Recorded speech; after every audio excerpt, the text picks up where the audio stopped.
Je vous le disais donc, c'est dans le département du Cantal que les tout premiers vaccins contre la fièvre catarrhale ont été administrés aux animaux. Depuis samedi dernier, les vétérinaires font le tour des exploitations concernées. Claude Bernard et Lydie Rib ont suivi d'ailleurs l'un d'entre eux aujourd'hui. Regardez.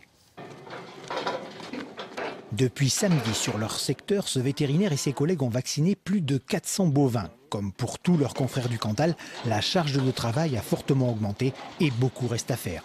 Sur cette première dotation, en deux ou 3 semaines, on doit pouvoir arriver à faire le tour de tous les élevages si chacun y met un petit peu du sien. Les vétérinaires, on a commencé, à peu près tout le monde a commencé samedi. Il faut que les éleveurs rentrent les animaux. En cette saison, c'était pas forcément la priorité. Mais bon, si chacun y met du sien, on doit pouvoir arriver à faire ça. Ce lot d'une vingtaine de broutards, Sylvain aurait dû l'expédier vers l'Italie. Mais la fièvre catarrhale en a décidé autrement. Chaque journée de blocage des animaux pèse sur la trésorerie de l'exploitation et met son avenir en péril. Ça finit par dégoûter tout le monde, quoi. Voilà. Vous, c'est le cas? Ça me dégoûte, oui, un peu. Il y en a marre, quoi. C'est la goutte d'eau qui fait déborder le vase, quoi.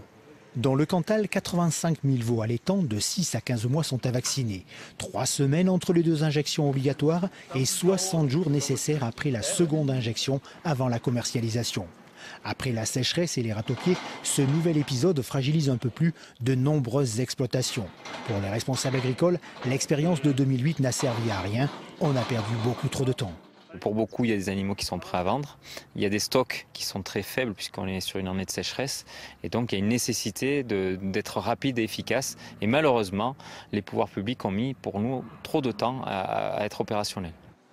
Et désormais, seule une diminution de la durée du délai de 60 jours après la seconde injection pour pouvoir exporter pourrait apporter un peu de sérénité à un secteur agricole en plein doute.